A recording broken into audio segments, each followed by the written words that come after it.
And then I told him like, yeah, I spent a lot of time, mastering my craft and trying to get better at like making beats, recording and stuff. And then he's all like, bro, what are you doing here then? And I got real defensive. I'm like, well, I already work, like, so I'm just hanging out. Like, he's like, well, if you're really mastering your craft, you would be in front of your fucking setup right now working, wouldn't you? And I was like, why are you coming at me like that? Like I got all defensive and like.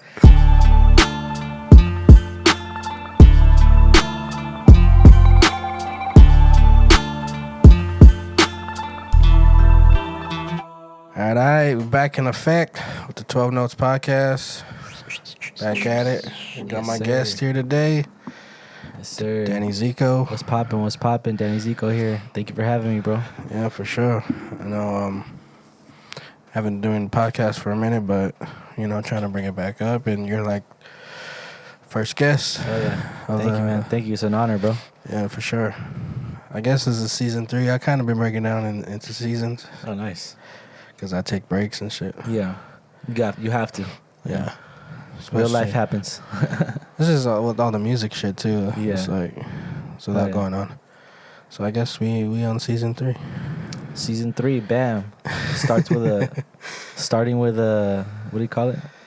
I'm at a loss for words. Starting with a bam. What do you call it? There's a bang. With a bang? Bang. Fuck, I said bam. Fuck. Can we start over now? Nah, hell yeah, man. Thank you for having me, bro. Nah, for sure. It's a vibe right here. I follow you on Instagram and shit, and you just be speaking about, like, shit that goes on within the music world and engineering and shit. And yes, sir. I just kind of want to get you on and... Appreciate it. We can... Yeah, for the people that don't know, my name is Danny Zico. Well, probably a lot of people don't know, but my name is Danny Zico. I'm an artist. I'm an engineer. I run the Rooms LA in Canoga Park. So I see a lot of different artists from all over the valley, all over LA, even the IE, Ventura County, just neighboring areas and stuff. Yeah. Even like, other states and stuff as well.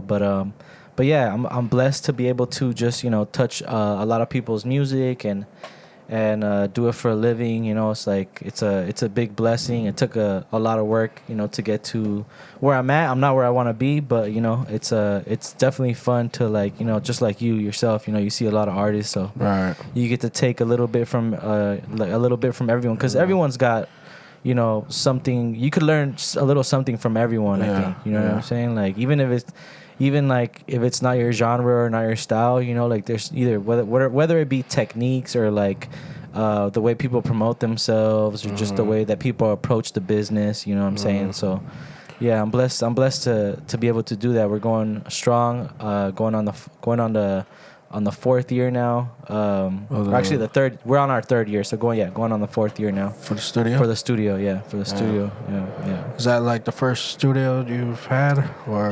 Yeah. Well, it's the first studio outside of basically like my house. Yeah, outside of home studios that I've had, because I was doing it before. From like either when I used to live with my mom's way back, like I used to do it in her laundry room.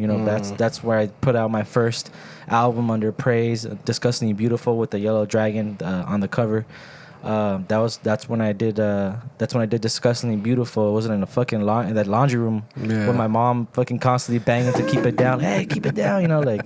Or even my girl, like just we used to live right there with my mom. It was my girl and my son, who was a baby back then. Mm-hmm. But then we got our own spot, and then started doing it from the apartment, and then like how it is, like you say, we take breaks and you kind of gotta get like a regular job, just deal with like life. But I'm proud to say that now, like I am doing the music thing full time. Even like I still have like my little 9 to 5 that like I go on and off from the 9 to 5s and stuff, like at the end of the year, because music slows down a lot at the end of the year. A lot of people stop recording, so you gotta fucking pick up the slack somehow, so yeah. But nah, man, it's a blessing, bro. Like just gotta work hard, keep at it, and just keep learning. I'm a student of the game, Are you getting enough work, like for engineering? To, yeah. sustain yourself Right now, and yeah, shit? definitely. It's coming up to the point where I'm like thinking, man, I should quit my 9 to 5 now. And I do this all the time. I do it all the time. Like Yeah. I say I'm gonna stay at a job, and then like 2-3 months in, I'm just like, fuck, I can't do it because I just get so busy, right? Yeah. And then throughout the year, summer it gets really busy. Then going into fall, it's still pretty busy. And then going into like winter, that's when it slows down, you know. So just gotta prepare like for the winter, like fucking ice age and shit, you know. Yeah.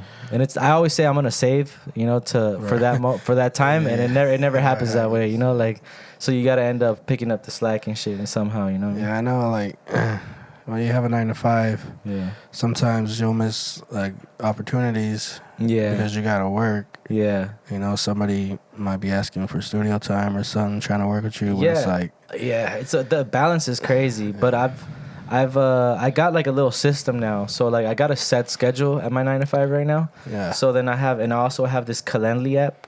Calendly. Like What is that? it's like basically like a booking, like it helps you book sessions. So I just have the link there. So whenever anybody asks me for my availability, you know, I'll just send them the link. Like, look, this is my availability. Yeah. You can book here. This is the times I'm available. And I'll still like, even when because I do 10-hour shifts, so like at my 9 to 5. So even after work, I'll still be available after work to do those sessions. Like yesterday, I was tired as shit. The homie Rocca, Rocae. I might be butchering his name, but he came through and we did a session, and like I had to just go home right away after work and just take like a fucking 30-minute hour nap just to be able to be like, you know, to be awake for the session. But I've got it pretty much worked out, so to where like I'll give myself enough time to like either take a nap in between before the session and just keep going, you know, like. And it's working out. But it is getting to the point right now where I might have to just let go of the Halle, you know, like it's just too much, you know. But I mean, I'm trying to hold on. Yeah. Because who doesn't want more money? Yeah, you know? right. It's like, shit, I'll take it. Yes, sir. And, you know, especially if you have an easy job, it's like, why not do it? Yeah, right now I'm doing like security right now, like so at a very easy place. Yeah, like I always try to pick the places where like they're not too like crazy, like you know, liquor stores or markets or like or banks and shit, like where you're like liable to like, you know, you have to stop people from like stealing or like transients. Like right now I'm at a good neighborhood, I'm chilling, I can sit, which is a big thing for if you guys do security, you know, like. It's a big thing to be able to sit because I've done prior, like last year I had a little job in the beginning of the year where it was just on your feet for the whole 8 hours, you know, like I mean you got your lunch break and stuff, but still, you know, like it's you be on your feet constantly for hours at a time, like that should be tiring. You know? That should be tiring. Yeah. So let's kind of rewind, like how long you been actually doing music for? Doing music? Like, seriously, like. So like professionally I graduated from like Los Angeles Recording School in 2015 like 2015 or 2016, I can't remember, and ever since then I've taken it pretty serious. I was externing in like 2014-15 at a big studio called Windmark Recording in Santa Monica, and there, you know, we saw the likes of like, you know, anyone that was on the radio, we were recording those records. Rihanna, Jay-Z, J. Cole, you know, Kanye, like people like clients like that, you know, very, you know, high top tier, you know, high profile clients, you know. So I learned a lot there. Unfortunately, I had like something happen there where this is big Danny Zico lure. So I used to work at this place for like maybe like a year. It was 3 months I worked for free before they were like, okay, we'll give you a paying job. Yeah. And then it was on call, right? Okay. And so I was on call. I would do like, it could be 4 hours, it could be 16 hours. You never knew, like, you know, you never knew how long you were gonna stay. It was kind of like very kind of open as far as the scheduling goes. And I did it for a year. Before I was like, you know, I told basically the person who was in charge of the scheduling, he was like, I guess like assistant director for like for the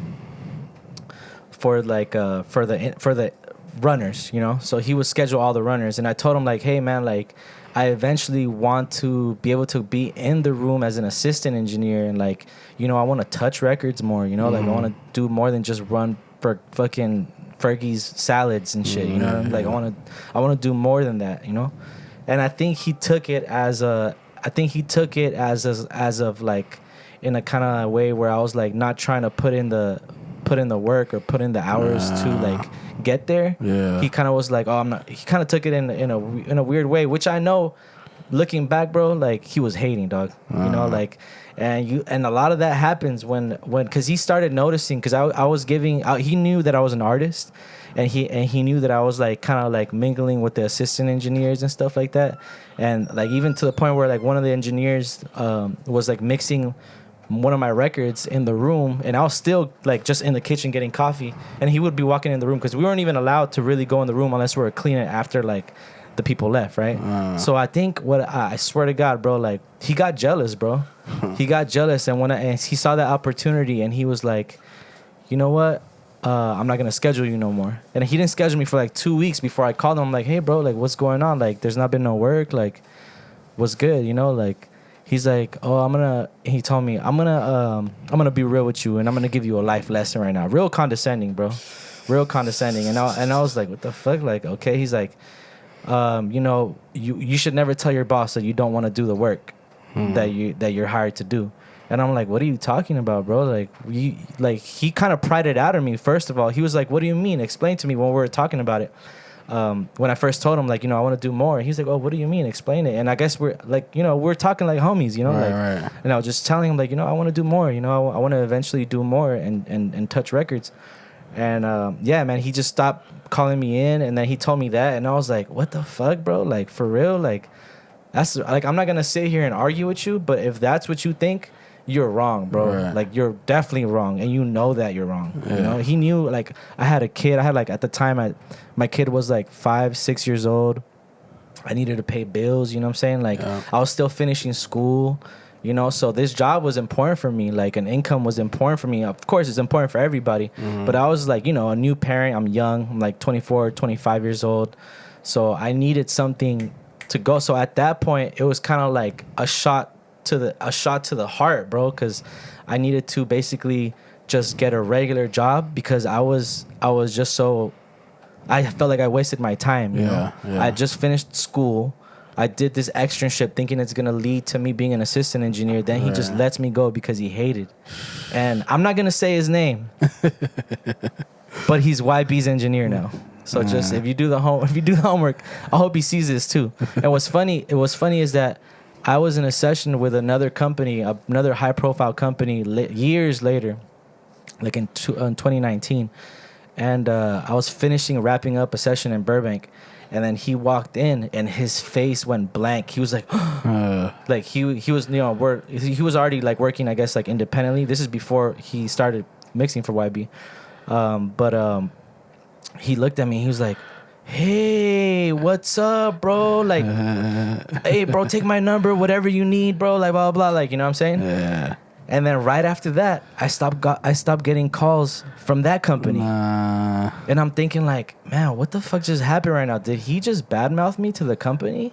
Like, I don't know, bro. It was and it was just weird, bro. But my point is that, like, bro, nobody's your friend in this business. Yeah. And like, if you're good at it, if you're good at stuff, people are gonna see you as a threat. For sure. And they're not, like, no one's really like, this is very rare when you meet like people that are trying to really genuinely like help you and are like genuinely friends in this business, because there are no friends in this business. Yeah. Everyone's trying to get something. Everyone's just trying to like step over other people to get somewhere, you know. And I learned that the hard way, you know. I think that's the first time I've ever talked about that in a public setting. Like, I've only spoke about that with like certain people that know, like, you know, that were kind of in this situation. So Danny Zico Lua right there, man. You heard it first here on 12 Notes, man. For sure. Fuck that fool. I mean, it's a blessing in disguise, you know. I feel like because it made me be independent. Right. You know, it made me not. I was like, fuck it, I'm gonna do my own thing then, you know. But it took a while. It took a while to like get there, because I took the long way, because for years after that, it took me like maybe 2 or 3 years to really get back into music again like that, because I was just so disheartened with the whole with that whole experience. And I was just like, man, I went back to working at a pharmacy. I was a pharmacy tech for a while. Oh shit. So I went back to like just doing like a 9 to 5. I said, forget music. Like, let me take care of my fam, like, let me make sure I'm there for my kid, But I will say this though, when I did do that, I was the most miserable I've ever been. Right. Because I was like kind of ignoring my call and my purpose. I'm big on purpose. Like now that I'm 33 years old, I understand like that's very important for you to like go towards your purpose, towards what you're meant to do. Because a lot of us are complacent and we just start working a job, we make a little money, we come home, that's it. Right. Then we do it again, and then you wonder why, like, damn, I feel stuck or I feel depressed, or you wonder why, and it's because, bro, you're not doing what you're destined to do. Like, I'm a big believer in that. Yeah. And it's cool. Like, that's why I openly talk about having a 9 to 5 and also balancing in my studio, balancing in my artistry. Like it's a big juggle, balancing family life. Being a father, being a husband. Like all that stuff. It's like it's hard to balance, and a lot of people can't do it. But man, I'm doing it, trying. I think I'm doing it. I think you just gotta want it. Yeah, you gotta want to do it. You gotta want it. I know a lot of people. Same situation. They have families, and then they just start drifting away from the music. But it's like, if you really wanted to do music, you would do music. Exactly. You'll find time and make time to do it. It's not. Yeah, definitely. I remember when I used to drink and shit. I stopped drinking like last year because it wasn't like conducive to my busy ass lifestyle. I even stopped smoking this year. Oh, so now like I'm trying to give up coffee, but I'm still on that right now. I'm not perfect. But I remember like one of the homies telling me a long time ago when I used to like go to this bar. I used to go to this bar a lot. And the homie, he was like the engineer for a venue next door. And we were talking about like mastering our craft. This is like maybe 2012, 2013, something like that, And then I told him like, yeah, I spent a lot of time, mastering my craft and trying to get better at like making beats, recording and stuff. And then he's all like, bro, what are you doing here then? And I got real defensive. I'm like, well, I already work, like, so I'm just hanging out. Like, yeah. He's like, well, if you're really mastering your craft, you would be in front of your fucking setup right now working, wouldn't you? And I was like, why are you coming at me like that? Like, I got all defensive and like, but I'm still talking about that situation like 10 years later because now looking back, he was right. Yeah. He was right. Like, if you really want something and you want to be good at it, bro, you gotta miss out on those fucking. You gotta miss out on going out, or going to the bar. Like, not to say like deprive yourself all the time, but man, you gotta put that as a priority. If you want to get good at something, you gotta put in the hours for sure. For sure. They say it takes 10,000 hours to master something, and I've definitely put more than 10,000 hours in this bitch, man. And I'm still learning, bro. There's so much I don't know, bro. You know what I'm saying? Like. There's so much I don't know. I'm a student. I'm a student first, forever, So what made you want to go to school?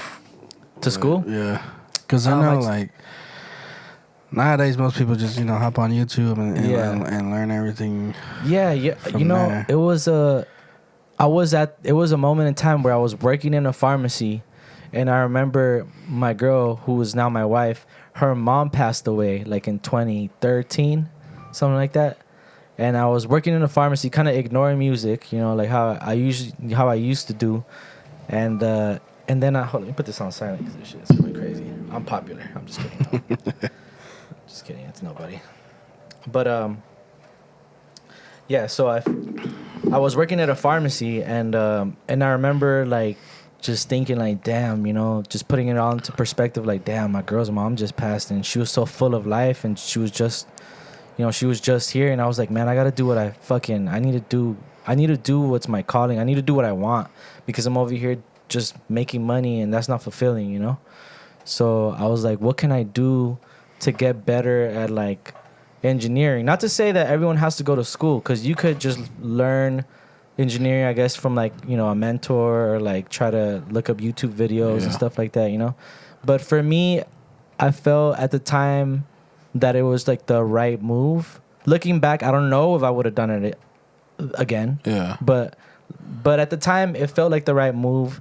I went and I sat down with like the counselor there, and she kind of broke it down like, this is how much it's gonna cost. We can get you these grants, blah blah blah. And then I was like, she's like, this is how much you gotta pay back on your own, and this is what we have to offer. Gave me a tour of the school, and I fell in love, bro. Like I was like, damn, look at these studios. You know, this is before I had like a studio. You know, so I was kind of like, damn, I get to work on these big Neve boards, SSL boards. Like, damn, I want to do it. You know, I was just kind of like, it took over. I was like, fuck, I want to do it, bro. And that's pretty much why. There's the thing about music, bro. There's no one way to get into the industry. Right. You know, like everyone has their story. Not everyone's story is gonna be the same, and I chose that way. Not sure if I'll do it again, but that was what happened. You know, it just kind of turned out that way. It took me like 2.5 years to graduate. It was like a 1.5 or 2 year program, but I was working the whole time too. So sometimes I just wouldn't get to class, and I'd have to like fail that class and take it over again. You know, it was like per month. There were like monthly classes. So if I failed 1 month, I had to like retake that month again. You know, so that's why it took me a little bit longer. And I'm not like the best student. You know, I never was like the best student in a classroom setting. You know, I'm kind of more hands on. So did you already like? You already knew like how to engineer, like when you went to school? A little bit. Yeah, I was putting stuff on SoundCloud and stuff, you know, like I was like kind of beginning to really kind of, I guess, figure it out, you know. Because I mean, did you have to start like from like 101 type shit? Yeah. From school, yeah. So yeah. Some of it was like redundant. I already know all this. Yeah. Some of it was redundant, like, oh, I already know some of it, but a lot of it was pretty cool. And honestly, that school, a lot of it is like you got to take advantage of their resources. You know, it's not only the knowledge, but I did learn a lot. Yeah. But it's also like the connections you make with other students, because those people. Some of those people are doing big things now. Yeah. A lot of them aren't. You know, a lot of them are just gave up. You know, most people actually just gave up. But also the connections for like externships, like the one that I was in, you know, yeah, man, I just had to take advantage of it. You got that through the school? I got it through the school, yeah. So through the my career advisor. Shout out James Barth. He's not there anymore, but yeah, he's this old white guy. He sat me down. He looked me in the eye. He's like, look, I got this place that, you know, I think you'd be a good fit. You know, we can send you over there. And I was like, okay. He's like, they have huge clients, so just like be ready, because you're gonna get thrown into some situations. I was like, I'm ready, coach. Put me in. You know, like, and it was cool, man. Shout out James Barth. He was awesome. He didn't look at me like he didn't look at me just like some fucking brown kid from the hood, like that was just trying to, like, I don't know. He looked at me like, you know, this kid has potential. You know, I had to make a whole resume and like list all the things that I've already mixed, and it was like, back then it was like, I think my biggest artist was like maybe Razor, you know, like from like back then, you know, that I had mixed for and stuff. But just underground cats, you know. And I just listed, I'm like, you're not gonna know any of these tracks. He's like, it's fine as long as it's published and people are seeing that people are trusting you with their records and they publish them. That's all we really want to see. I was like, all right, cool. And then he helped me like build my resume out, and then I sat down with the Marquards right there at Winmark, and shout out to them. They're really cool people too, man. And they gave me an opportunity, man. That's where I started. So that's where I picked up all the studio etiquette stuff, and like I kind of brought that into my little studio, which is Room Z. You know? Yeah. And I kind of try to uphold that. You know, we don't bake cookies or make lemonade for you, but we do fucking make your record sound dope. You know. Yeah. One day I'll be baking cookies for y'all too. Yeah. Yes, so would you say like engineering is like your main thing, or more of an artist? I would say I'm more of an artist. So like I would say I'm more of a songwriter, artist. So like my forte for sure, I think. I'm saying like if you know you introduce yourself to somebody. It depends, because I do wear many hats. Right. But it depends. It depends what my intention is there. You know, like if I know that in the situation I'm coming in as the engineer, then I won't be like, hey, I'm the artist. You know, like that's not professional. You know, you can't do that. But I will say that engineering has led to situations where I can then say like, hey, like, you know, I can songwrite for people too, or I can like make beats too. I can play some stuff, guitar, whatever, you know. I have like a lot of assets that I can bring out, but you kind of gotta know what role you're playing, you know. It's kind of like the NBA, like, you know, there could be someone that could be not only a point guard, he could also play a forward or maybe even center, you know what I'm saying? But like, you got to know what role you're playing, you know. If you're not supposed to be the shooter on the team, then you are not supposed to be the shooter on the team, even though you can, you know what I'm saying? But like, it's just kind of knowing your place within the situation. Yeah, because people know me as different things. Yeah. Like, people know me as a producer, or people know me as a camera guy, or like people know me as the rapper. Yeah, and they try to put you in a box too. Right. They try to put you like, oh, this person, I met him through this, so he only does this. But like, nah, like, hold up, I'm multifaceted. Yeah. Like I'm very impressed with with the stuff you put out, and I didn't even know you were an artist when I first met you. Right. I thought you just produced, you know. Yeah. And then I started seeing that you put out music like that. I was like, oh shit, that's dope. And then I was like, oh, he does videos too. Like, damn, that's dope, you know. And to go touch back to like going to learning engineering, bro. Like, I learned engineering because I wanted to become a better artist. Like, I wanted my own music. It came from a selfish place. Yeah. Like, I wanted to just make my music better. And then at some point, I was just kind of like, you know, I wanted to start a business during COVID. Actually, during COVID, I was like, I want to start my own business. I want to do something. I was working at a weed shop for like the previous 2 years. And I was like, man, I want to fucking, you know, I want something to call my own. What can I do? What can I possibly do? And then I was like, oh, fuck, you're good at music. It's like the only thing was like circling back to music. Like, that's the only thing I'm really, really good at. So I'm like, fuck. And I went to engineering school. Fuck it. I might as well just start my own studio, you know? And that's what I did. So we've been going strong since, bro. Blessed. How much of the like equipment that you already have? I only had pretty much just like a laptop, an interface, and a mic. Yeah. That's pretty much all I had. I pretty much had a home studio, but then I remember the first thing I bought was an Argosy desk. So if you guys don't know what an Argosy desk is, it's basically, if you go to any big studio, they most likely have an Argosy desk.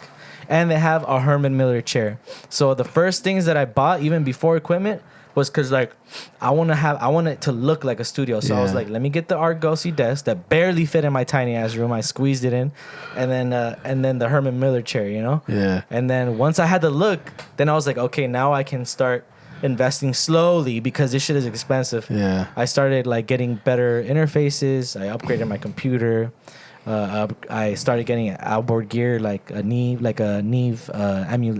emulated Neve pre, like the 1073 kind, and then I got like, you know, I think it was like a UA compressor, like the OG one.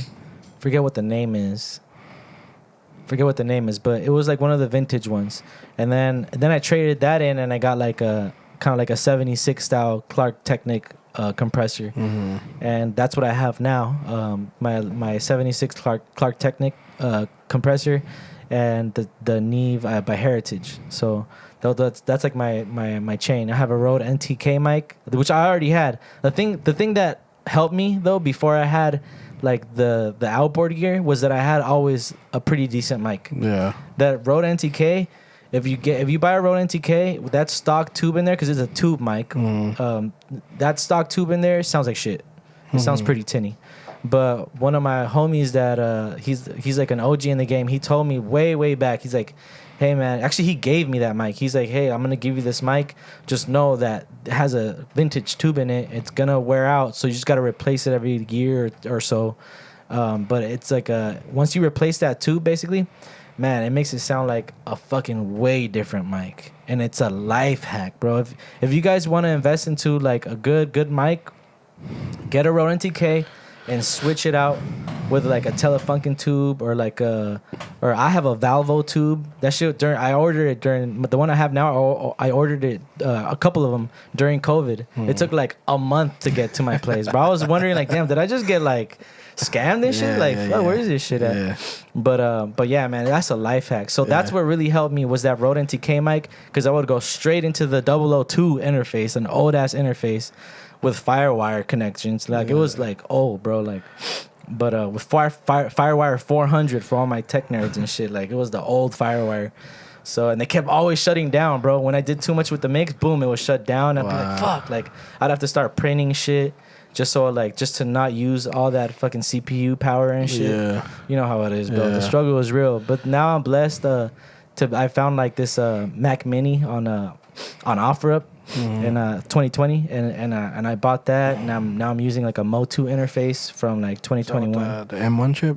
Yeah, with the M1 chip. That's what I got. That's what you got. Yeah. Hell, man, I'm so like spoiled now. Like I can just put anything on it, and it doesn't shut down. Like I'm just like, fuck. I came from humble beginnings, humble tech beginnings, you know. So we always had to do the workaround and stuff like that. So it's nice to be able to throw on stuff on there and not have to worry about the CPU power or like. Fucking with the sample buffering rate, whatever the fuck it's called, you know what I mean? Yeah, bro. It's fun, man. I love that shit, bro. I could nerd out on all this shit forever, bro. Yeah. I got the NTK too. It's right there on the shelf. Oh, do you have the stock tube on it? Yeah, it's the stock tube. My bad. I didn't mean to. That's why it's on the shelf, though. Because, okay. You know, I kind of... You have another mic you use? Yeah. I have another mic... It's a warm audio. I forgot what it's called, but it's like a U87. Oh, okay. Because I will say this, bro. A lot of people have a shitty sound, but everything that I have clients that have came with like stuff from your from your recordings. Yeah. And I will say your recordings, bro, they're on point. Yeah. I was like, damn, where'd you go for this? Like, I was like, where'd you record this? Like, goddamn, you know? Because usually I'm used to people like having shitty quality. Yeah. You know? But everything that comes from your setup, though, I will say is fucking on point, bro. I'm like, damn. I'm like almost like, damn, I need to step it up. Like, yeah, man, good shit though. I want to get like a Neumann, like kind of like that. What do you call the 87? The U87. I have a TLM 103 that I used for a little bit. I got it used, and it worked for a bit. But then like I don't know what I did. I might have dropped it or something, and then like now it comes in and out, and it's got like a really big noise floor and shit. So like a really high noise floor. So now I gotta get it fixed. I'm in the works of that, but it's gonna cost me like $350 to fix it. You like the 103? I do. At first, I wasn't used to it, so I was like, man, this shit sucks. Like, what the fuck? Because I was just used to the tube sound. Yeah. But it was just kind of like the way that I was like EQing it. I think I was so used to having the NTK, so I would try to EQ it the same way that I would EQ it, like the TLM 103 as like, you know, the NTK. And I just like kind of was just like, I reset my ears and I was just like, let me try this TLM 103 again. I tried it for a certain record. And man, I was like, whoa, I'm tripping. I take it back, everything bad that I said about that mic. That mic is actually fire. Yeah. And that mic is more expensive than the NTK. Yeah. It's like $1,000, $900 or something like that. Yeah. Yeah, something like that. 1,100, something like that. And the NTK is only like 500 or 400, you know. Right. Yeah. But with that tube change, bro, try it. Yeah. Try that. Try ordering a little vintage tube from like Russia or whatever, Kazakhstan, whatever the fuck they make that shit, bro. Man, you're gonna notice the difference, bro. It's just legit. Now I was looking into it, but I don't know. I just be like, I be wanting to upgrade my shit, but I be like, do I really need to? Like, nah, you have a nice sound. You know what I'm saying? Yeah, you have a nice sound. But it's tempting. It's always tempting. What interface do you have? I have the Apollo. Apollo, the okay, twin. That's a good one. Yeah, the Apollo twin. I do like I don't have any outboard gear, so I basically just use the console they have in there. That's fine. And I use they have the Avalon shit, the preamp in there, and then the thing is about now is that the plugins are so fucking good. Like you technically don't really need outboard gear. Yeah, I'm just kind of like, you know, you can create your own vocal chain within. Like going in, right? Going in with it, and it prints when you record. Yeah. So I think you could do the same with the Motu, but I don't do it. I just use the outboard gear. Yeah. That's just, there's, like I said, there's no wrong way. You know, as long as you're getting a good product, people don't give a fuck. You think people are sitting there listening to a record like, what's this with outboard gear? Blah, blah, blah. Like, no, they don't give a fuck. Like, did you sample this? Like, no one gives a fuck if they sampled it or didn't sample it or did you play it or not play it. Yeah. No one cares, bro. Just put it out and it's gonna, you know what's important? How it makes people fucking feel. Right. That's what's important. Right. make them feel some shit. No one gives a fuck if what gear you used or if it's sampled or whatever the fuck. You know what I mean? And that took me a while, and I'm saying that to my old self too, because I was like hella anti-samples, like, you know, for a long time. Even still now, I like to play everything out. Yeah. But I'm not gonna not use samples. Like, I'm not like if I co-produce something with somebody and they're using sample, I'm not gonna be like, no, I'm not gonna be a part of this. You know, like, bro, who cares, bro? Like, you know what I'm saying? Like, just put it out. As long as it sounds good. Yeah.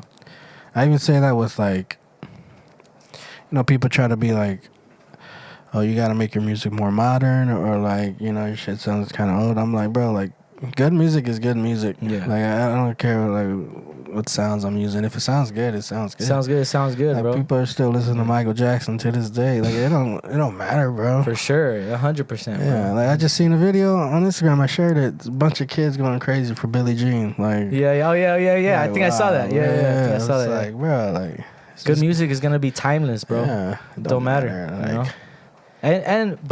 But you don't sound. I don't think your shit sounds dated though. I think your shit sounds dope. You just got that West Coast style, you know, like you just got like a very gangster, like kind of like style with your beats and stuff. And bro, we're in Cali, we're in Southern Cali, we're in LA, we're in the Valley, so people like that shit. You know what I'm saying? Like, I mean, I always kind of lean towards my like our darker sound. Like I like my shit dark and moody. Yeah, minor chords for sure. Yeah. And for sure, that's just my style. Yeah, no, hell yeah. I grew up on Dr. Dre. It was a big influence too. You know, it's like that Chronic 2001 album was probably one of my favorite albums, even to this day, bro. Like, do you reference? Yes. I did it more when I started out, but I still definitely do it. It's because it's a revolving door now. Like, it's so fast. People do 2-hour sessions, and I got to get their mixes sounding right. You know, like, so a lot of times you don't spend as much time on the mix. But I will say that I've gone way faster with trying to get it to that point where it competes. You know. Yeah. I do like always check the meters. You know, I always check my RMS levels. Like, you know, my VU meters. I always check like where I'm at. You know, at the end. But I think I would reference way more. I think if my ears are shot, I'll reference, you know. So, like, I'll put on, like... I would reference the Schoolboy Q album for a long time. The one that was, like, gangsta. I forgot which one that was. Oxymoron, yeah. Because Mixed by Ali, he's, like, one of my favorite, you know, like, engineers and stuff. Like, so I know he's going to do a good job. So I would reference a lot with him. But before, like, I think before that album came out, I would reference just a lot of Dre records, you know, like the old school Dre records. Honestly, I'm not really digging the new sound that Dre has. It's kind of thinny. It's like, thin. Yeah, it's kind of thinny and weird. I hate it. I feel like his ears, because he's getting older. Yeah, like maybe he's just delegating the mixes to somebody else. Bro. But it is too thin. I have a feeling that in his, actually, I know for a fact because I know somebody in their camp. Those fools just be hearing shit way too loud. Just turn it down. Yeah. They got the money, so they have huge speakers, and they probably turn that shit all the way up. Yeah. But that's not always how you mix, bro. Like, I like to mix. Personally, I like to mix in low levels, like just. I like a medium, low to medium, and then you can turn it up to reference, you know, like. Bro, but I hate when the artist is there. Like, turn that shit up. Like, let me. Because he wants to feel it. Yeah. Let me mix it. Or like when you're, what about where you're like, you're mixing and you're just like in the middle of getting to a point where you're trying to get something, and they're literally telling you to do what you're already doing. You know, it's like, bro, I'm not done yet. Hold up. I know, bro. I know. Just give me a second. Yeah. It's like I'm ahead of you already. I try not to be snappy at my clients, but I'm like, sometimes you just gonna be like, yo, shut the fuck up for a second, bro. Let me fucking mix that shit. Hold up, fool. Let me finish, and then you can tell me what you think, you know? Right. But yeah, man, it's a big part of it is customer service, so you can't really be that snappy, you know? It's like as an artist too, and a producer, it's like you kind of already have a vision of what it's gonna sound like. Yeah. So like when somebody's laying their vocals, and I'm hearing what they're doing, I'm already thinking about the mix and what I can do. For sure. And so when it comes to that time. Yeah. And I hate mixing while we're still recording. Yeah. Like, we don't have everything laid out yet. So why are we focused on... I like to record it dry. No reverb, no delays. Yeah. Not even no EQing. Like, just going straight. Because with the 1073 pre that I have, or it's a heritage, but you know, it has an option to engage the EQ, and you can go in with like some EQ on there. Yeah. And when I first got it, I was just button crazy. I got, you know, like I was button happy. Yeah. So I was like trying to like gauge it and sometimes it would work, but damn, when I didn't get it right, I was like, fuck. You can't go back. I can't go back. Yeah. And I fucked up. Yeah. You know, and now I gotta fix this, you know, just how it is. So I was in a session with my boy Mondo and I was like a songwriter in that situation. And the guy was like mixing we were recording and he was all dry and it sounded like muddy. And I'm like, hey, do you have anything? I asked him, like, do you have anything going in? He's like, no, I'm just like recording dry, and then you know I'll just you know EQ it later, do everything I got to do later. And I was just like, oh, okay, interesting. And I knew people did that, but I was just so stuck in the way that I was doing things, and it kind of just like reminded me, like maybe I should do that and just go in without the EQ, just dry. I mean, I do have the compressor on there, but it's like. That's very important too, because when you set the compressor going in, there's no going back as well. So I always try to just attenuate, you know, at the most 3 dB, you know, what you're supposed to be. Yeah. Sometimes barely anything, like sometimes barely 1 and 2, you know, just barely touching it. Depends on the vocal too. Yeah, you know? But sometimes I'll be like, I don't like when it's barely hitting 1 or 2. I'm like, you attenuate a little more. Yeah. I don't know why. I just like to. Hey, bro, if it works, bro, it works. I know it's working because I heard your stuff. So like, it's all to track. You know, like it all depends on the track. Yeah. You know, it all depends on the voice because some people be just talking like this. You know? Yeah, and it's like, bro. Or some people be fucking like screaming, or some people are just really dynamic, or some people are doing this, and they're just right here. Or what gets me, I don't know if you have this. Some people would be like this. They'll have their like writtens on their shit, and they'll be like this, and the mic is right here, and I'm like, bro, look at the mic, like put it up here, dog, put it up here. I'm constantly, bro, it drives me fucking crazy. And I also do like DJ stuff. So I do like a karaoke night every Wednesday at this pub. And man, the mic placement with people that, I mean, obviously we're not in a studio and these people are just drinking and having a good time. Right. But man, when they hold the mic and they'll just be like la da da da da and like right here, just like right here, or just be like right here, bro, it drives me fucking crazy as an engineer because they'll be like, turn me up, I can't hear myself. Turn me up, and they'll be like right here, and I'm like, bro, talking to the mic, dog. Especially those mics, they're dynamic mics. So yeah, you especially gotta, like the SM58 style, yeah. And that's what it is. That's what we use there. Like I think it's a Beta 58. Yeah. So you gotta speak into the mic. Like, for real. That's why I'm right here. Check it out. See, you guys see? Yeah, exactly. And another thing is when they hold, especially on the 58s, when they hold it like this. And they're like muffled. Like, why am I muffled? Yeah. And it's like, bro, take your fucking hand off the capsule, bro. Like all that shit drives me literally insane, bro. Fuck, for real. I don't know if that drives you insane, but it fucking, man, I can't sleep at night thinking about that shit sometimes. Nah, it don't bother me. Nah. Like, hey, man, that's your shit. Yeah. That's your fucking problem.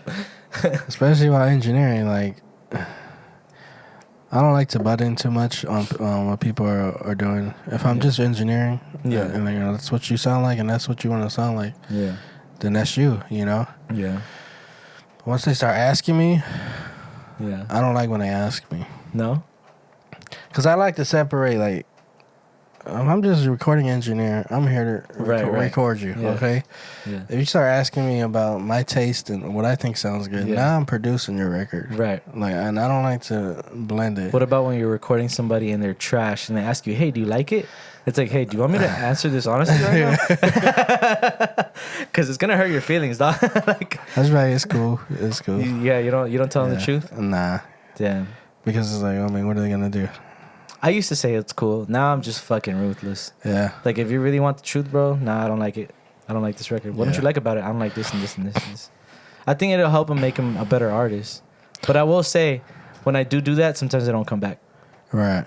But I'm not going to fucking pander to you, dog. I'm sorry. I've had that. You want the truth? I'm going to give it to you. You know, like, I'm not. If you ask me that question, be careful because I'm going to tell you what the fuck it is, you know? Yeah. No, I've had that happen. Yeah. Somebody asked me, you know, about a certain part of the song. I'm like, nah, I don't think you should do that, bro. You should just keep it like this. And then we had a little argument. Never heard from him again. Tough. That's tough. But I mean, like, you know, we're professionals. We got to give, like, you got to respect that advice. Don't be so don't take it personal, you know, like like I've said, I think we both put in our 10,000 hours, right? Like, so we know what the fuck we're doing. Not to say we're perfect, because we're not. Nobody's perfect. But maybe you should listen to the guy that does this for a fucking living. Right. And most artists, bro, they love having that creative control. Yeah. And they don't know how to, just take criticism. And just like, bro, like I love the artists that let me, take control of the show, because it's just like, now we're working together. It's a skill. Taking direction, it's a skill. Yeah. Some of the best records are because you literally let me vocal produce you. Right. Almost, you're open to it. Like, okay. But most artists, they love that control and they don't want to hear nothing. And they like how they like. And there are some artists that, like, man, you just fucking, you know that you're just going to just press record and you're just going to be like, damn, this was good. I ain't got to worry about shit. But, yeah. And they're really good. And if they know what they're doing, like when I'm doing Rob's, like he knows. Shout out Rob's, man. He's fire. Yeah, he knows what he likes and what he does. And he knows everything he already. Came one time, he did a record with PG Spills. Yeah. So fucking, that had him in the booth and I was like, I already knew this was going to kill it. Like, I think he did it. It was like, he was like, let me run through it one time. He ran. And even that was like almost damn near perfect. Right. Just when he just practiced. And then they want to hear it back. And he's like, all right, I got it. And then he pretty much like a second take or third take. Like one take, no punches, like Fuji's had it down. But he probably put in those 10,000 hours already. Right. And as an artist, as a songwriter, as a recording artist, so like that's why he's that good. Yeah. But if you're starting out, just word of advice, listen to your engineer because he probably has more experience than you recording. Yeah. It's tough working with new artists. Definitely. It's like, I gotta teach you. First of all, I gotta teach you the lingo. Yeah. Yeah. What's what, so we can communicate here. It's like, all right, let's do the dubs. Who starts doing ad libs? What part is that? What do you mean? I'm like, bro. I feel it. And then some artists that I've worked with for a while, it's just like, you drop your lead vocal. They already know. Play it back. It's good. You're like, all right, cool. Let's go. Track every 30 minutes. And it's like, okay, next one. Yeah. It's like, boom. Yeah. Easy. Oh yeah, those are my favorite. Yeah. Not to say I like giving direction too, but like I remember there was this one artist. I'm not gonna say his name because it's embarrassing, but man, he just was not ready for me. Like he was not ready for someone of my caliber to like really tell him the truth, and the truth was, bro, you need to work on your timing. You need to work on your delivery. He couldn't even punch in. He couldn't do one bar then punch. It was just he couldn't do one line on time. And I was just moving things like cutting, moving. Like imagine we had to do that on tape, bro. It would have never worked. Thank God it's Pro Tools and we're in the digital realm. But like we finished one record in like I don't know how many hours, right? Yeah. And I just told him at the end, like, bro, honestly, I think you need to kind of invest in your own setup and like kind of just practice and hear yourself back. Yeah. Because you're not ready to come in and spend $50 an hour at a studio because you're just gonna waste your money, dog. Right. Right. You gotta be real. Like, I'll take your money. Like, but I'm just saying, like if you want to really be productive and you want to be serious about it, like, man, you gotta put in the work first before you go ask someone like us, like, what do you think of it? Yeah. Bro, I'm gonna tell you the truth. It's not good. Do you feel like engineering music that you don't really like? Do you feel like it kind of just like after a while it just gets annoying and you just like kind of don't So want to I do think it? when I first started, that was a big problem for me. Yeah. Like, damn, like engineering artists I don't like. But number one, you got to pay the bills, so you got to do it regardless, right? But I just kind of just take it with an open mind, like I've done country records, like anime music style records recently, like. Yeah, and I'm just like kind of like, oh man, this is not really my bread and butter. Like I don't really know what I'm doing, but it's music. I don't know music, and as I'm older now, I'm way more open to like different genres and kind of different approaches. It's almost fun now. Like actually, I kind of like see it as like, oh, it's an opportunity to come kind of do something that's outside of the box. That's not really like hip hop or like R&B or.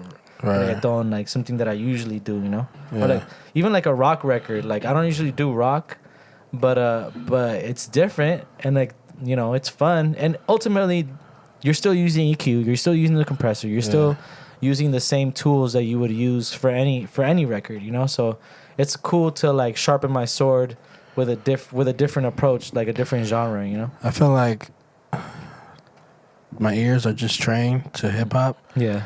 and like I know what sounds good. Yeah, So yeah, like no, going to yeah, a different yeah. genre like rock. Like I haven't listened to enough rock music to know Yeah. like where shit should be set. Like Yeah. how loud should the kick be? That's when And, you like, reference. how long should the drums That's be? when you reference. You should technically always be referencing, but Right. that's when referencing helps. Is a better way to say it. Like you take a record that's like a classic record, you know, and you just listen and you even like download it and just bring the waveform into the session and just look at the waveform and listen. Yeah. And be like, oh, okay, this is where this sits. This is where the kick is at. This is where the bass is at. Yeah. You know. Especially, it helps. Yeah, It helps, right. especially with those genres that you're talking about, like Yeah. where it's not hip hop, you know. Yeah, Because for sure, hip hop is also like my comfort zone. Right. Yeah. So it's like I know it. Do you do a lot of like other genres besides hip hop? Nah. You get mostly rappers. Yeah. Yeah. Yeah. Shout out to the rappers. Bro. Yeah. I done a little bit Shout of out to all the rappers out a there. little bit of R&B, but When are we gonna work on something? I mean, Damn, it's all good. It's all good. nah. I just got rejected on live. Nah. I do want to work with you, but it's like the way I collaborate is like, okay, I know you, you know me, I know I can access you, and I know if I hit you up anytime to collaborate, you're gonna be down. Yeah. So it's like I always have that in the back of my mind with everybody that I know. Yeah. So it's like, Hey, you know a lot of people. right. Yeah. So when I'm working on a song, I'll be like, damn, Danny Zico will sound dope on this. Like, let me hit him up and see if he's down to get on this. So you got to come with something prepared, right. basically. I don't like coming unprepared. Right. Like I don't like when people hit me up unprepared. Yeah, just like, hey, fool, let's do some shit. It's like, I'm like, send me something. Yeah. Like, oh, I got nothing. Like, yeah. Or send me a beat. It's because then they expect you to do everything, you know? Yeah. Or you're gonna send me a beat and then be like, just write to this beat. I'm like, what are we talking about? Yeah, like, what is yeah. Yeah, I feel you. You know, give me something to work with. Right, you know? right. So I don't know. That's just the way I approach it. But we can work something on for scratch. For sure, yeah, you know? Yeah. Whatever, however you want to do it. Yeah. I mean, we got the studio right there. Yeah. And you do too, so Yeah. you just let me know, bro. Yeah, for sure. I just got rejected. Shout out to all the rappers out there, bro. Yeah.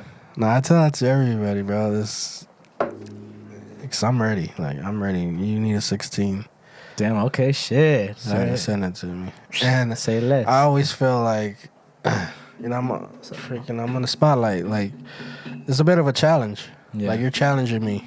Yeah. send It's me a always a little song. bit of a competition, Right, or like it's or you don't want to look bad. You want to do your best, you know. Yeah. Of course, especially with collabs. So you always But that's what makes music better when you're like Right. when you're under that pressure. You're Yeah. like, fuck, I gotta deliver because Yeah. like I know the homie's gonna come with heat, you know. Yeah. And you know, on the other side of the table, me as well. Like I'm thinking the same shit, you know. Like I better come with some heat because the homie's gonna come with it, you know. I don't want fucking to put out some trash and shit. Right. Especially if you know, like, they're really good. Yeah.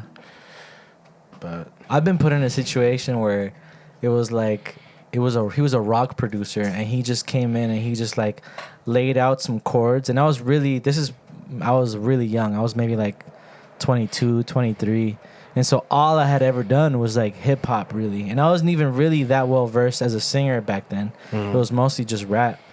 And I did some melodies and stuff, but man, like he had already produced for like Black Sabbath, like crazy like credits, right? Like just to name a few, you know.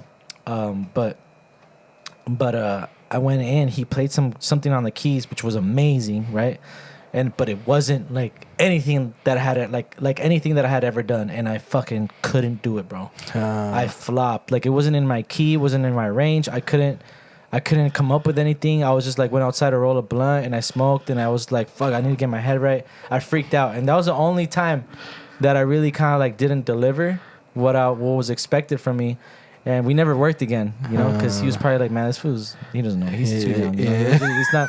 He doesn't know what the fuck he's doing, you know? Yeah. But ever since then, I told myself that is never going to happen again. I'm never going to go into a session and look bad like that. Like, fuck that shit, you know? Like, I'm too good fucking to be coming at, you know, into a $1 million studio like that and not deliver, you know?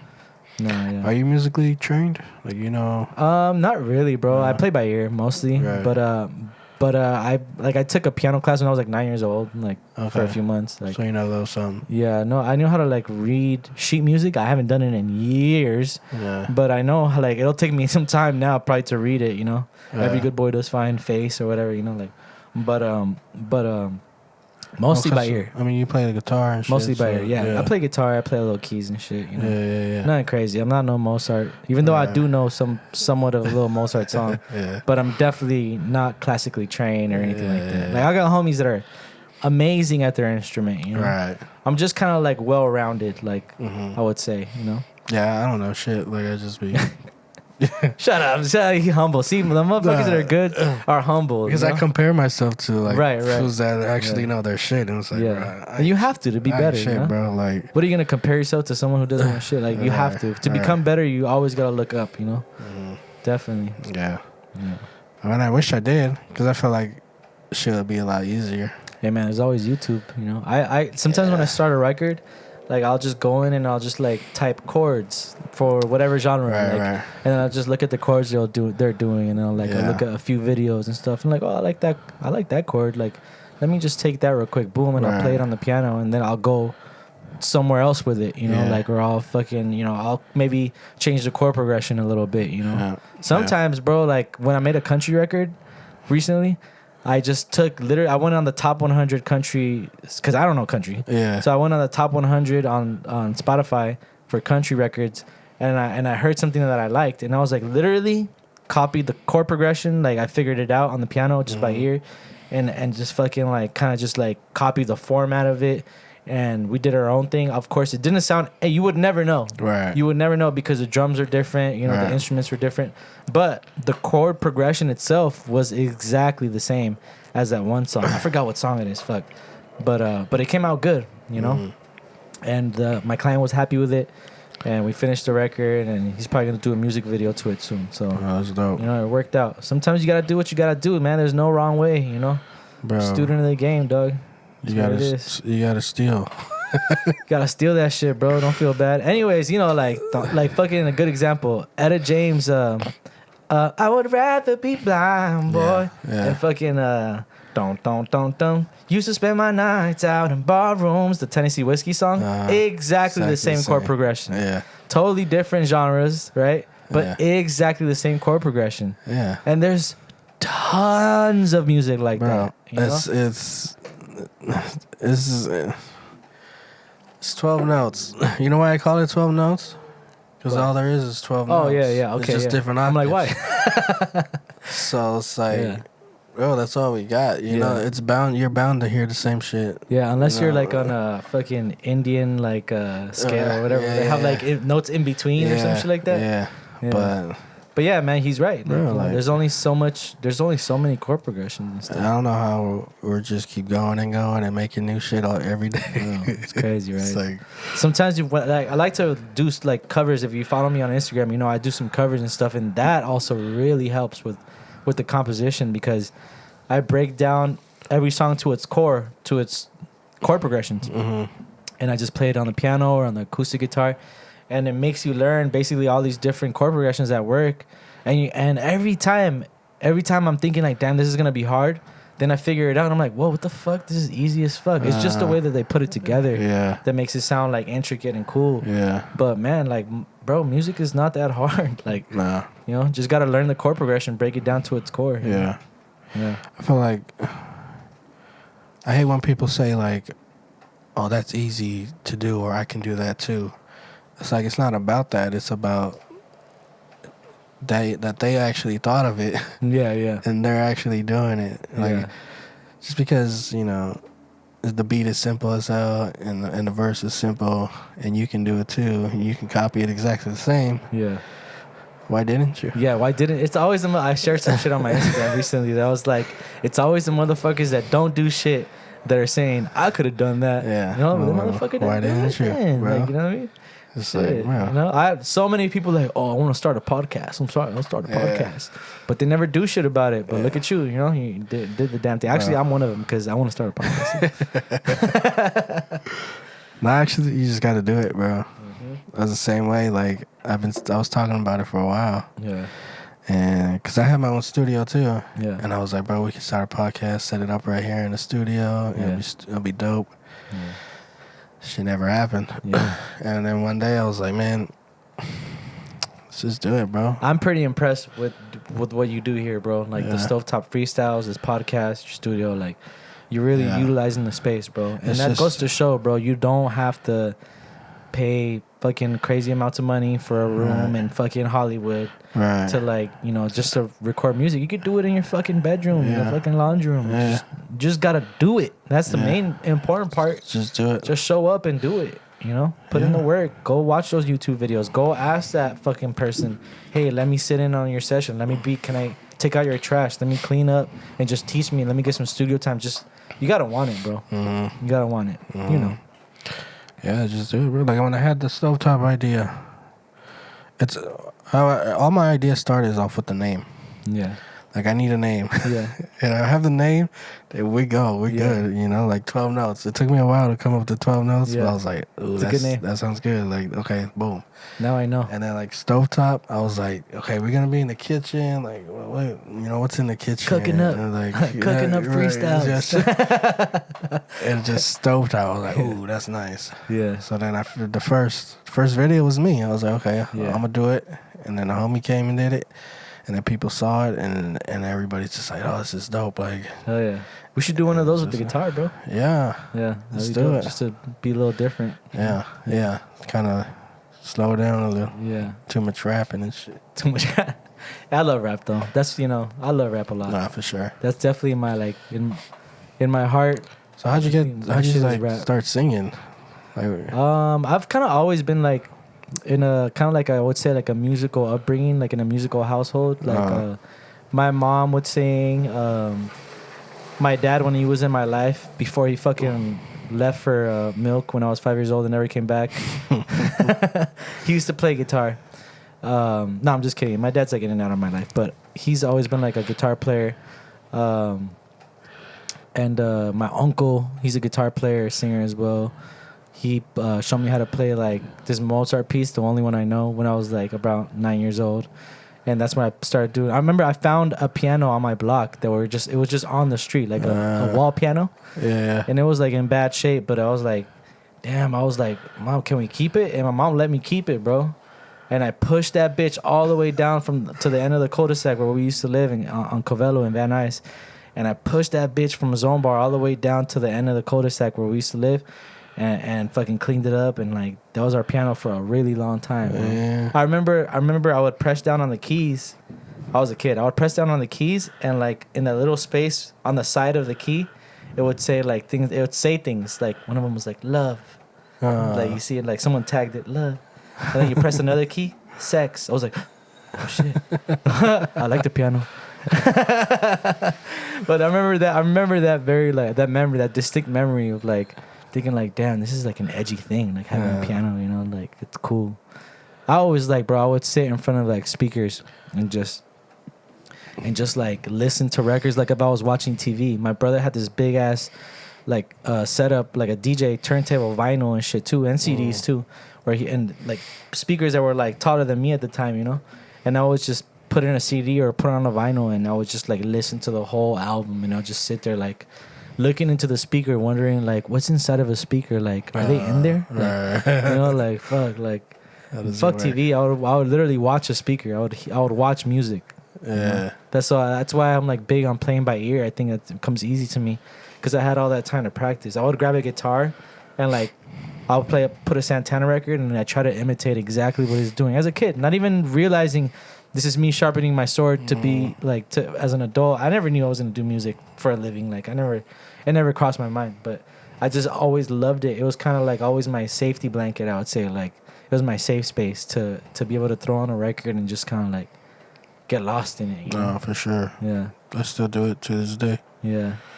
But you always knew you can sing, or is that something you just? It took me a while to get like. I mean. My mama would always tell me that I didn't have the best voice. Yeah. So she would say, like, you know, you should work on your voice. Like, you know, she would say people like look at Ricky Martin. He wasn't like a great singer, but he worked at it. Look at Julio Iglesias' son, Enrique Iglesias. He said, look at Enrique Iglesias. He worked at it. He wasn't a great singer. You can work at it and become better. Yeah. So my mom would always give me that like little inspiration, that little push where like, damn, maybe I can do it, you know. But it wasn't really until my late 20s or like my early 30s that I really was like comfortable, kind of like coming on a record as a singer and just like, you know, I'm not the best singer either. Like, no, I just know how to work my voice to where it sounds good on a particular record, you know, on the record at hand, whatever, you know. I just know how to approach it because I've spent so much time recording in front of a mic. I've been recording since I was 13 years old. I remember getting a US 122 Tascam from, I saved up my money from like, from doing like chores or like, not even chores because I wouldn't get paid for chores. Like fucking just like little jobs that I would do and shit. I would get little jobs and do them and I would save my money. Even as like when I was like 13, 14. And I remember going to Guitar Center and like buying that. I was like, oh, look, I got this much money.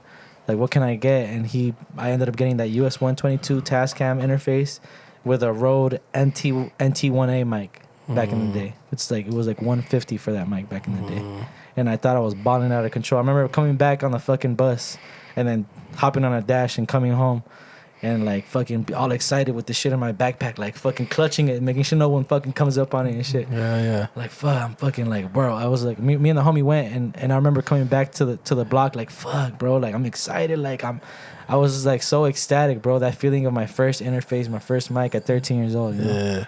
Oh, man. I love at first sight, bro, with recording equipment, bro. I've always liked that shit. Yeah. You feel like you still have that excitement? Yes. Yeah. No, yeah. I'm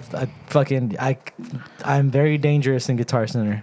Yeah. And Sweetwater, you know, like I'm super dangerous when I have this Sweetwater credit card that I pay it off, then I fucking use it up again, you know, like I pay it off and I use it up again. Yeah. Cause I always wanna like I buy everything now. Before it was like, you know, we would bootleg FL Studio or like bootleg plugins, whatever. Now I like to buy everything because I don't like any problems with my equipment. You know, people are paying hourly. I have to be professional. My shit can't be shutting down because of a fucking bootleg plugin or some shit. Like, you know. But it took a while, bro. Like that shit is expensive.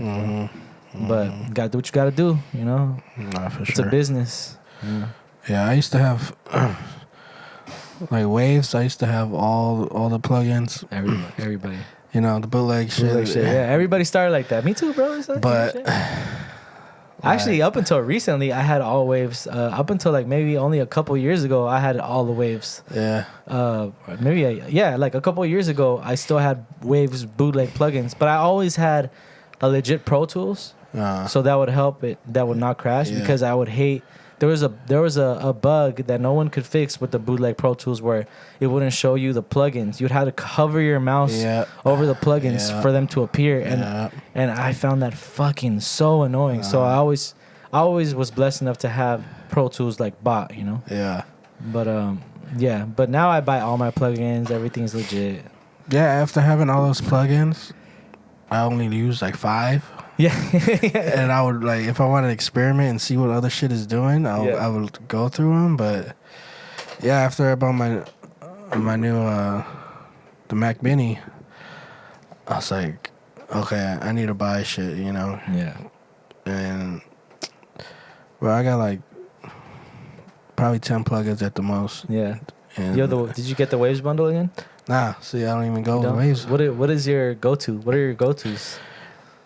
And now I have I think it's the Nectar by Ozone. Yeah. And that's just for like it'll scan the vocal and then it'll tell you like all it'll tell you like all the bad frequencies and shit. And okay, so Nectar's like it's like a multi plugin, or is it just EQ? No, it has a bunch of shit, but I mainly use the EQ and the de-esser on it. Okay. Ozone's great. Isotope, it's a great company. And then after that, I probably go, I do more EQ, you know, and compress.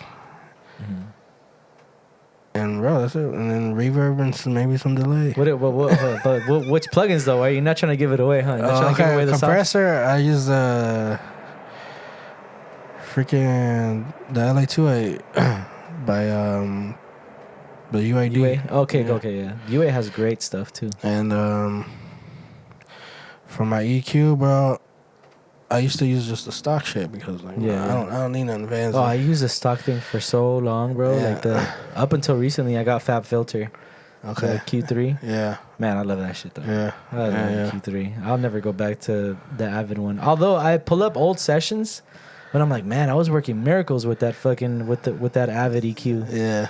Digi Design back in the day. Yeah. That 7-band fucking EQ that everybody got. I just realized, bro, like, shit's simple, bro. You know, you don't need a freaking 1,000 plugins on it. It's just like, bro.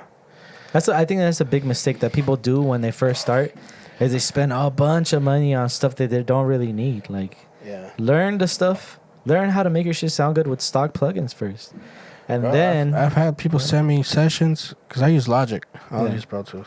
Okay. So, you know, I'm not freaking judging. a lot. It runs better on the I'm Mac just kidding, too, I'm bro. kidding. Just to let you I got know. a bunch of homies that use Logic. I'm But people will send me like the session file, which Yeah. they're really small files, Yeah. surprisingly. But I would open it and bro, it'd be like plugins like this. I'm like, bro, what is going on here? yeah, just overdoing it. Yeah. I'm like, okay, let's take all this off. Yeah, yeah, And it would sound horrible. yeah, yeah, I'm yeah. like, bro, what are you doing? Like, this is Yeah. not helping. And The main thing, bro, with like sessions when they send it to me, it's just like, man, as long as your levels are right, as long as you're not recording super low or super like loud, then I'll make it work. You know, I'll make it work as long as the mic is like decent. You know, Yeah. because sometimes it'd be sending me like, oh my god, like you gotta re-record this, bro. Like Yeah. you can only polish a turd so much. You know? Yeah, when it's too low, it's like you keep turning it up, but then you're gonna get all this extra noise and shit. It's like, Yeah. and then when it's too high, you're gonna get distortion. That's why I prefer people to like come record with me Yeah. rather than like them record at home and then send me a mix. Yeah. I always explain that to people, like, you know, make sure that you know, have a treated room. Make sure you're using a proper mic with the right gain staging, you know, Yeah. because, you know, you can only do so much, bro. There's a meme where they're like washing I don't know, some bucket. They're like, it's like four squares and they're like washing it and on the fourth one, it's like it turns into a Ferrari. You know, and if you were saying like, bro, I can't turn your little bucket into a Ferrari. That's not how mixing works, bro. You know, it's still gonna be a little bucket. It's just gonna be cleaner. And then, well, it'll sound better once you mix it, right? You're like, bro, that's how you sound. Can you make me sound like? no. I hate that. Can you make me sound like? The only Yeah. thing the mix is gonna do is it's gonna make it sound better, but it's not gonna change your voice or. It's just kind of like anything. gonna, It's you like- know, it's gonna clean like, it up and. If you have foggy glasses, we're gonna wipe out the fog. Right. You know? That's all it's gonna do. Yeah. It's not gonna turn you into fucking, I don't know, Luis Miguel. I don't know. Yeah. It's wild, bro. If you freaking people. The Weeknd. The Weeknd sounds like that because he has a good voice. Mm-hmm. You know. Yeah. Do you ever get like people wanting to sound like The Weeknd, not like as their voice, but like as effects and shit? Like they want. Yeah, but I get, you know, I'm sure you get this too. It's like people say things because they don't know like the proper terms to use. Yeah. So I have to kind of like ask them like, well, what do you mean by that? Yeah. Like it's usually they mean a certain effect. Like Right. I want to sound like Lil Uzi, but really what they mean is like, can you give me some delays and a little bit more wet reverb? Yeah. You know what I'm saying? Yeah. You're like, or maybe they're referring to the auto tune. Right. You know, like, but they don't know those terms, so they're just gonna say, "Can you make me sound like this?" So I gotta kind of like just ask the right questions to lead me to where they actually want me to go. For sure. You know? Show me an example of what you want to sound like. Yeah. Yeah. Exactly. That's the easiest way. Yeah. And then you kind of go like, "Oh, what do you like about this? You like this? Oh, okay, I got you." Yeah. Yeah. You know, it's our job as engineers to like decipher what the fuck they mean by, "Can you make it more warm?" You know, like, oh, what the fuck? Like, Yeah. do you mean more mid heavy? Like, you know, like, Right. yeah. It's Right. like, and then they'd be like, "What?" You know, like, but yeah, you know, it's our job. So it's our job as engineers to figure out what the fuck Yeah. our Yeah. clients want. The Room's ELA. My fucking my slogan is, "Let us bring your vision to life." Yeah. You know? Mine is I'll make your dreams come true. Is it? Is it really? In my mind. Because, bro, like, you come here, I can make you a beat, I can record you, I can shoot your video. Yeah.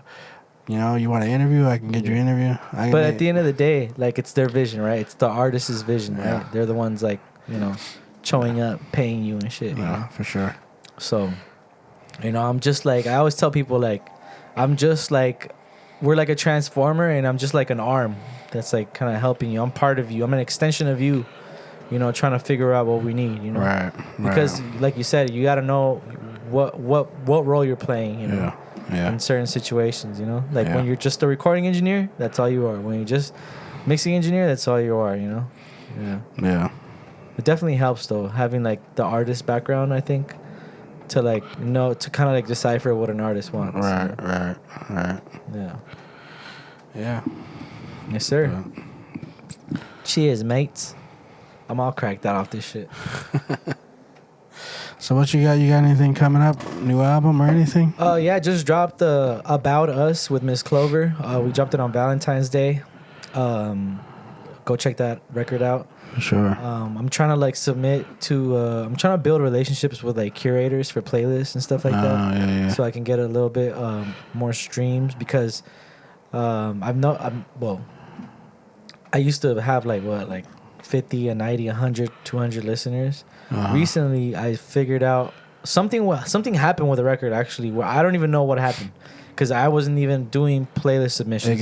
It gets put on a playlist. It got put on a playlist somehow, and it just it shot up one of my records. Yeah. And then also at the same time, I did an album or I did an EP with Zay, and shout out to JX, the producer on that, on some of those records. He is a guru with this shit, with the playlist submissions. Like, he does this shit every day. And a big reason why my numbers are shooting up is also like the way he submits to playlists, our record, you know, the way he submits our records to playlists. Yeah. So now I'm just starting to figure that out. And this is like real shit. These are real people listening to your records. It's not like some fucking, you know, some computer generated shit. Like these are real people listening to shit, you know. Yeah. So I'm starting to dabble with that. And then I got definitely I'm gonna put out my first Spanish record this year. Look out for that. I have a bunch of cool stuff coming up. I have like really, the record's are already done, you know. It's just about how we're gonna roll them out. What you mean Spanish, like reggaeton or? It's like a reggaeton vibe. Okay. I really wanted to do a reparto vibe, which is like a new kind of rhythm coming out of Cuba. So I showed the producer that, and it ended up kind of being more of a reggaeton vibe, but it is kind of like slow down. It's kind of like, but it's really dope. I'm really proud of it. Because I've done Spanish records before, but I just never put them out. Yeah. You know, I've done maybe 5 or 10 or whatever, like you know, throughout my lifetime. But they were never good enough to put out. But this one's fucking undeniable, bro. Like, I have a really special record. We're gonna do a video to it. I got like one of the homies is like financially backing you know, all these, you know, everything that I'm doing. So as far as like music videos and like trying to get shit on the radio, things like that. So I'm really excited. I'm building also like that relationship with the homie he's been around the block, so he knows what he's doing. I'm real excited about that. Yeah. Okay. Yeah. And what is that? When I'm probably looking at like a summer release for that. Yeah. My next record that I'm gonna do is probably gonna be sometime in March. I have a few records coming out. Like one that comes to mind right now is shout out to my boy Mitch. He passed away a couple of years ago, but I found one of his old verses on some shit, and I put it on this new record. It's really upbeat too, like, you know, really like it's a party record. And I wanted to have something like that with him because, you know, like it's sad, you know, he's not here with us now. Yeah. So, but I wanted something to celebrate him, you know, like instead of being all fucking aguitado that he's not here. Yeah. But man, like, yeah, I'm really excited about that record. There's also, I've been working with Mondo, this producer. He's from New Jersey, Mexican cat, and he's already like, you know, multi-platinum. He's put stuff out with like Anuel, you know, people like that. He's the one that did that record for the Spanish one that I'm talking about. Okay. I actually produced it first. I produced it and I wrote it, I recorded it. It was done, And it was like cool, but I was like kind of iffy about putting it out. I showed it to him, and he's like, "Bro, send me this. Like, send me this. Send me just the vocal." I was like, "All right, cool." Bro, the next day I woke up to just a completely different record, bro. Like the beat, same tempo, didn't change, didn't like pitch it up or down. Same tempo, same same note or whatever. That it's same scale, and just murdered the beat, bro. Just made the whole song way different. It's a vibe, bro. I'm really excited. That's probably the one I'm most excited for, just because it's so different. I've never put out a Spanish record. I'm Peruvian, you know. I'm first generation, you know. Even my mom helped me write the second verse. Actually, yeah. She's a great writer. Great writer. Yeah. She's an architect, but she's just like, man, what a great writer. My grandpa, rest in peace. Her dad was like a published author and stuff like that. And I actually read some of his book after he passed. You know, because he was always just my grandpa to me. But after he passed, I started reading like some of the books that he would put out. Yeah. Man, that fool's a great writer. Yeah. Some of his like ideologies are a bit questionable. But man, like what a great writer though. Yeah. Like, now I see where I get it from, you know? Yeah. Yeah. That's dope. Yeah. Yeah, my grandpa had a band and shit, and he's a drummer and all that. That's dope. And it's cool to know like where your talents come from. Yeah, you know? Like, definitely. Yeah.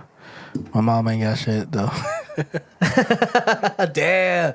Yeah, that's how you're gonna treat her. But she has good taste. Like, there you go. You had to throw her a bone. She got good taste in music, you know. But as far as creating it, she give you that beautiful hair, though.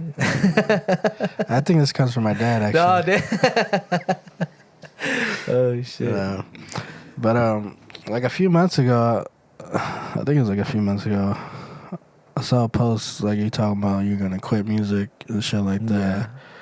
I was just kind of like in my feelings, but most of that was just kind of like I was trying to fucking psych people out, and I was trying to see how people would react. So I was like, okay, let me just say this real quick, because I really was thinking it was like kind of like, you know, it's the end of the year, bro. My sessions had slowed down, which I knew I should have saw it coming out. Yeah. But it was kind of, I was just frustrated. I was like, I need to do something else, bro. Like I'm just kind of like, I was just burned out. And it was kind of true, and it kind of was. In the back of my mind, I knew I wasn't never gonna stop. Yeah. But the reaction I got from people was like, bro, you can't like. Yeah. And then some people were like happy for me, like, bro, it's about time you like grow up. Blah, blah, blah, blah. And those people are like the undercover haters, you know. They don't believe in themselves, you know. Like, and it's just a reflection, and I see it, you know. And I see that all the time, bro. Like I don't even take it personal no more. Yeah. But you know, fuck. It's like I just did it. I just said that just to test how people kind of would react. And I was thinking about actually going forward with it, but then the New Year came and it just didn't happen like that. And then I started getting more business, and I was like, fuck it, I'm tripping. I'm not gonna do that. You know, like there's times where I'm just like disillusioned. You know, like I'm not where I want to be. You know, like I think we all go through. I mean, that's what my last project is kind of based around. Yeah, like me just feeling like I want to quit. Yeah. I saw some of it. And me doubting myself. Yeah. You know, that's why I call it the Dragon Warrior. Yeah. That's from the movie. Yeah. Okay. So if you watch the movie, you know he gets accidentally picked as a Dragon Warrior. Oh, really? But he believes in himself but then after a while he starts doubting himself. Like, man, I'm just a panda. Like, I'm not the freaking Dragon Warrior, bro. But then at the end, I was wondering why that was. At the end, he kind of sees it, like, bro, like, nah, I just gotta be me, and you know, I am the Dragon Warrior. Yeah. What you talking about? So that's kind of like where the concept came from. You know, I think like, you know, purpose. Looking back at this, like looking back at everything, like purpose is very important. Yeah. And living for your purpose is very important. I think a lot of people lose sight of that, and they just kind of like grow up and responsibilities and bills and family, and like, you know, you got to do what you got to do. But you should never stop working on whatever it is that really, you know, burns that fire, that runs that engine. You know, you should never stop. Whether it's starting your own business, whether it's cooking, whether it's sewing, whether it's making clothes, whatever, you know, like don't stop. Just because you're working a 9 to 5 and you're not like, Calvin Klein doesn't mean you shouldn't stop making, you need to you need to pursue it. Yeah. Yeah. Pursue that passion, bro. It's all good. Do it at your own pace. Yeah. Some people don't get that big break until way later, Yeah. Yeah. I mean, I've stopped.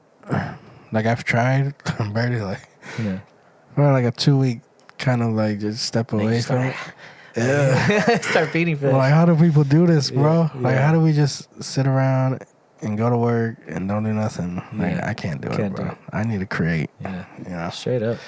Cheers to that, brother. Yeah. For real. And all the real true creatives can relate. I know that for a fact, I think we can wrap it up. I mean, I feel like You we don't want could to play a game of chess? I feel like we could talk forever, but I try to keep it within an hour and shit. Yeah, I appreciate you having me, bro. Nah, for sure. I feel what like an honor, bro. Thank you, bro. Appreciate it. We had to do it, Oh, yeah. And now we can work together. My man. All right, bro. Danny Zico, follow me. Danny_Zico on Instagram, on TikTok, on Spotify, Apple, all that shit. Whatever you stream on. Danny, Zico. Fuck with me, bro. I'm sure you're going to like something on there.